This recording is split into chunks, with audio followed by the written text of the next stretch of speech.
Today I'm going to make vegan banana smoothie. We need 2 frozen banana.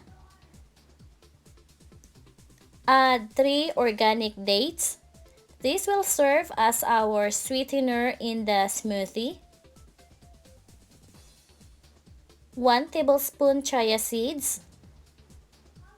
1/4 teaspoon cinnamon powder. 1/4 cup almond nuts. And 1 cup almond milk. Just blend it for a few minutes.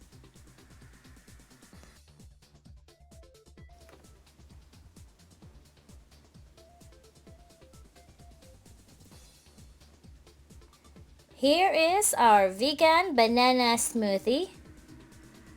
So creamy and delicious. Alright guys, this is it for today. Thank you so much for watching. If you have any question, please write it down in the comment below and I'll get back to you as soon as I can.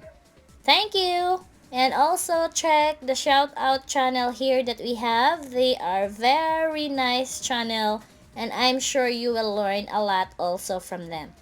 Have a good day!